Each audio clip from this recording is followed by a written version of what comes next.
What's good, you guys? You know who it is, man. It's your boy, Mr. Relentless Lex.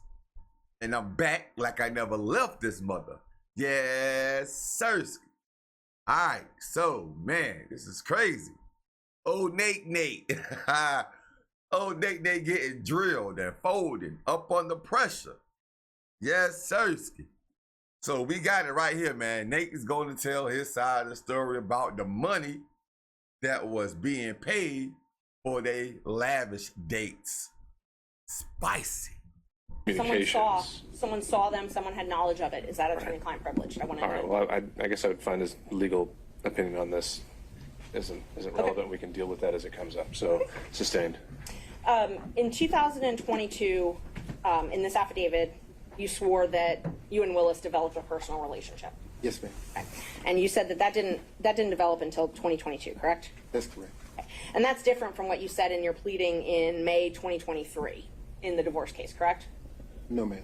In May 2023, when you were asked if you had if you'd had any affairs, essentially, and you said none. That's correct. Okay. So in May, you said you had not, in May 2023 in the divorce case, you said you had not had a personal relationship, an affair, a romantic relationship with anyone. That's correct. But you told this court in the affidavit that you did have one that started in 2022. So that would have been ongoing at 2023. So here I think there's a distinction, if you'd allow me to explain. Please. The interrogatory asked the question, during the course of your marriage. Or to date. It actually says, I'm going to request that the witness be permitted to answer. Mr. Wade. So my marriage was irretrievably broken in 2015, ma'am, by agreement. My wife and I agreed that once she had the affair in 2015 that we'd get a divorce. We didn't get a divorce immediately because my children were still in school and I refused to allow them to grow up without their father at the time. So we waited. We waited until the youngest graduated and we dropped her off at college, then filed for the divorce. So if you're asking me about the interrogatory as it relates to having the 2022 relationship with District Attorney Willis, I'm going to say, because my marriage was irretrievably broken, I was free to have a relationship.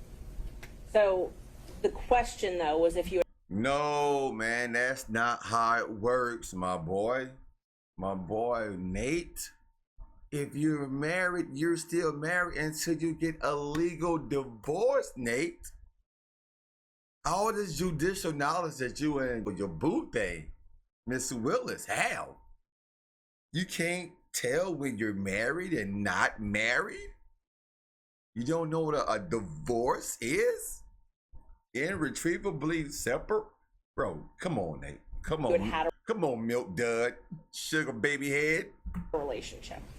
And in 2023, you said you did not. And that is different than what you said in this affidavit, correct? No, ma'am. I said during the course of my marriage. So in 2015, you believed it too? Let him finish, Mr. Merchant. So in 2015, my marriage was irretrievably broken.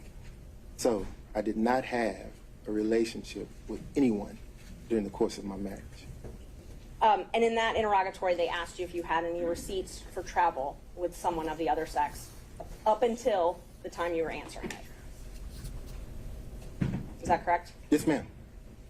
And you said that you didn't. You've already testified to that earlier. But in this affidavit, you said you swore that you had travel expenses and shared expenses on travel with Ms. Willis. Again, during the course of my marriage, I had no relationship. He is straight up lying. I'm not asking about during the course of your marriage. John, I'm going to ask the witness to be allowed to answer the question. Continue. I have no problem with him answering. Okay. As it relates to receipts today, I don't have any receipts, ma'am. So you don't have any travel receipts available to you for any travel that you did with Ms. Willis? I don't have any receipts, no, ma'am. No receipts that, so you used your business credit card for these trips, correct? I use my business credit card for everything. Okay, yes. You used it for your kids' tuition? Yes, ma'am. Used it for personal travel with Ms. Willis? Yes, ma'am. And you have receipts from those business credit cards that you have to file with your taxes, correct? No, ma'am. No. I filed a statement. I turn over the statement, and whatever's there on the statement, the accountant looks at it, and the accountant says, okay, this is personal, goes over here, this is business, goes over here, here are your taxes. So you have those statements. We'll call them statements instead of receipts. You have those statements, correct? I have the statement, yes, ma'am. Okay. Statements, But when receipts, you same answered the thing. interrogatory, Tomato, under oath, tomato. you said you did not have anything to show the records of travel with Ms. Willis. I answered the question. I had no receipts, ma'am. You had no receipts, but you had statements. I ordered the statement, yes, ma'am. You did order the statement. I did. Okay. And so we're just talking to semantics between invoice and statements, or receipt, I'm sorry. I'm going to object, Your Honor, to the argumentative tone of the question. I believe it's been asked and answered several times. All right, sustained. Let's see. You also in this affidavit said that no funds paid to you for compensation as your role as special counsel was shared with Willis, correct? That's correct. And that you never cohabitated with Willis, correct? That's correct. By cohabitation, does that mean that you never spent the night with Willis? I spent the night with her during Spent the travel. night. Yes, ma'am. Okay. And so I just want to qualify your use of the term cohabitation. That means you didn't live together, That's correct. but you did spend the night together. Yes. When was the first time you spent the night together? Your Honor, That's the subject of his affidavit, Judge. Right, but it might not be the subject of this hearing. So the question is the nature and extent of the relationship. And so if they just spent the night on a single occasion, I don't think we're going to document in detail every single time that happened. And I don't intend to do that, Judge, but I think what is relevant is when the relationship started, and that's what you had indicated on Well, why don't we Monday. start with that question and go from there? to that question. And that's what I asked, when the first time he spent the night with her was. That's what I asked. That's a different question, isn't it? Okay, so let's not talk about when you spent the night. When did your romantic relationship with Miss Willis begin? 2022. When in 2022?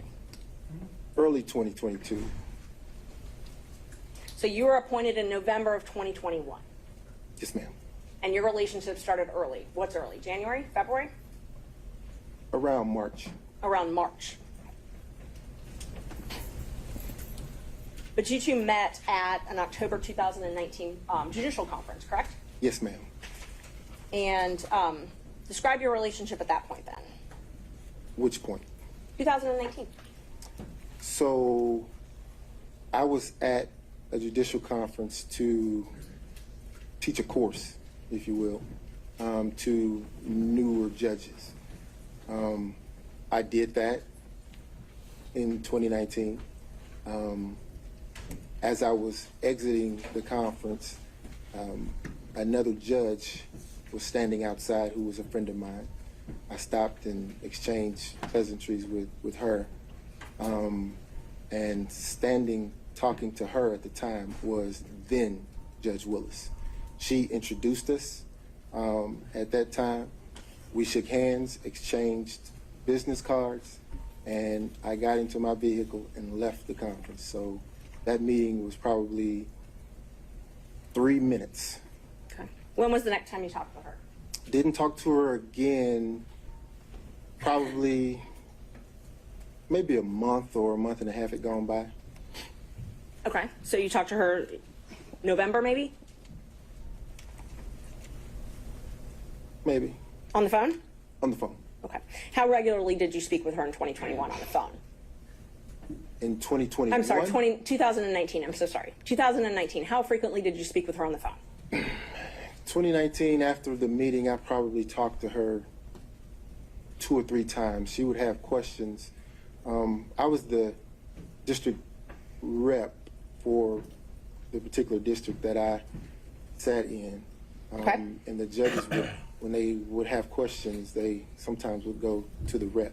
Dang, bro. So You can she tell he was lying. outside of my district, but she would call me. She felt comfortable calling me to ask me the questions. I don't know if you know the racial makeup of certain benches, but it wasn't very diverse.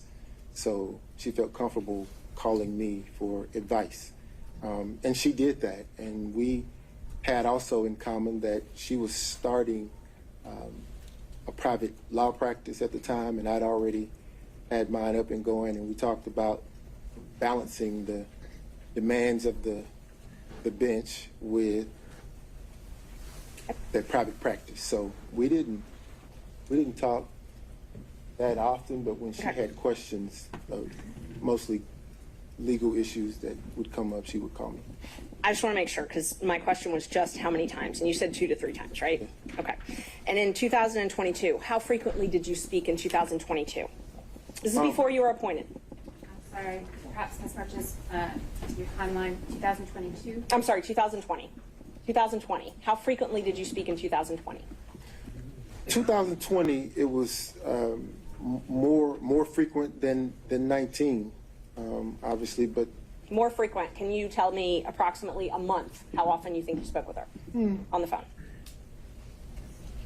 Your Honor, I'm going to object to the Every day? granular detail. I think I can answer that question. He looked like it every day. Mr. Wade can certainly answer however he wants to, but if we're going to go through every time they spoke on the phone as opposed to generally characterizing the relationship, it would be more detailed than is necessary. Judge, I'm not going to go through every time they spoke on the phone. I'm asking for generally how frequently they spoke. I think at that level, that's fine. Thank Overruled. you. About how frequently did you speak in 2020? per month. I mean, if it was 2 or 3 times that entire year, you can tell me that. If it was more than that, then you can quantify it by month. No. We spoke on the telephone often. I mean, I don't know how many. I couldn't give you a amount of time because you remember COVID happened and the world was shut down. But so we spoke on the phone more than 2019, definitely. Okay, let's qualify it. Before her election in 2020, how frequently did you speak? You mean as she was campaigning? Before the election. Yes, as she was campaigning, before she was elected. It's two different animals. As she was campaigning before she was elected. Okay, so during the course of her campaign, we didn't talk as much, obviously, because she was busy. Fulton County is a large jurisdiction to cover. So we didn't talk a whole lot, but she did know that I'd gone through the election process. So when things would come up that she had questions about, she would call me and ask me. So and just to be fair, sometimes it would I'm only Ms. Merchant. Judge, actually, he's not asked and answered. And I mean, I don't mind him explaining, but I just wanted to know how many times. I mean, if we talk about every conversation they talked about, You gotta let him finish his sentence, and then if you need to redirect him or have me direct him, I can. Mr. Wade, you can continue. Yes, sir. So sometimes it would be like a 3-second call. She would go, during your election, have you ever seen this? And I would say, no, but here's what I would do. And we'd hang up. She had a lot of professionals working for her, but she trusted my judgment, so she called me. It'd be a brief conversation, but she called. So my question was, how frequently did you speak with her prior to her election? He can't get his shit together. Frequently? Infrequently? More than 2019, but it wasn't a everyday thing, no. In 2021, before you were appointed in November, so January to November 2021, the only time I'm talking about, how frequently did you speak with Ms. Willis on the phone? In 2021, then it became frequent. Frequent. Yes. But you did not work at the DA's office at that point, correct? I did not. Man, so he says in 2021, that's when it became more frequent. Basically, that's when they had intimate relations. You can tell, bro, his face expressions, the way that he keep doing his lips, swallowing. I understand he don't want to answer the question the wrong way, but I do understand body language. And from the looks of it, you're busted.